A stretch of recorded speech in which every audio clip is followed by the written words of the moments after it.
Nah pemirsa, persoalan sampah ternyata masih saja menjadi banyak ditemui di Indonesia. Kualitas udara di Jakarta semakin mengkhawatirkan. Keadaan pabrik mencemari lingkungan. Pemerintah bisa menemukan Tanpa memikirkan efek Tak luput ya dasar laut. di kota. persoalan sampah Warga. Pencemaran lingkungan merupakan sebagai perubahan faktor abiotik akibat kegiatan yang melebihi ambang batas toleransi ekosistem biotik. Pencemaran lingkungan disebabkan oleh beragam faktor, namun faktor terbesarnya adalah manusia. Sadar atau tidak, kita telah berkontribusi dalam proses pencemaran lingkungan. Mulai dari pertambahan jumlah penduduk yang tak terkendali, banyaknya sumber-sumber zat pencemaran sehingga alam tak mampu menetralisir. Selain itu, banyak juga aktivitas sehari-hari yang tanpa disadari menjadi faktor rusaknya lingkungan.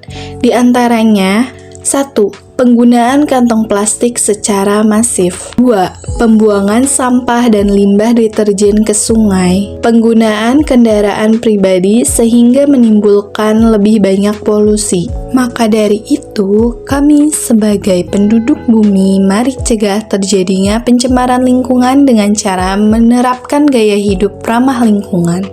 Gaya hidup dapat menjadi ciri atau identitas suatu bangsa karena setiap bangsa memiliki ciri khas masing-masing dalam melakukan gaya hidup mereka. Perubahan lingkungan yang menjadi rusak dan mendorong isu pemanasan global ini terjadi akibat ulah manusia yang tidak menyadari perilaku konsumsi mereka, yang menimbulkan sampah menjadi penyebab kerusakan lingkungan. Perilaku konsumsi masyarakat yang menyadari akan pentingnya kesadaran lingkungan sudah menunjukkan perilaku gaya hidup ramah lingkungan.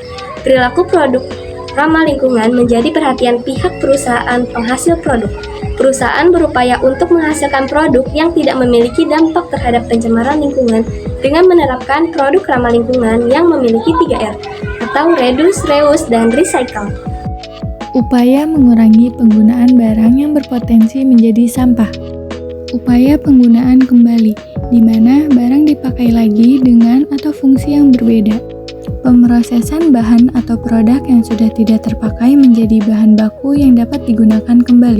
Dengan menambah unsur kreativitas, gaya hidup ramah lingkungan dapat menjadi solusi terhadap berbagai permasalahan lingkungan, sekaligus meningkatkan nilai ekonomi, memperpanjang masa pakai, dan lain sebagainya. Dengan cara ini, suatu barang dapat memiliki umur dan waktu pemakaian yang lebih panjang sebelum dibuang ke tempat sampah. Tentu saja hal ini akan mengurangi jumlah sampah di tempat pembuangan sampah. Dalam gaya hidup ramah lingkungan ini, kita berusaha menghindari penggunaan produk sekali pakai dan mengutamakan barang yang dapat digunakan kembali atau didaur ulang. Berikut contoh perilaku gaya hidup ramah lingkungan.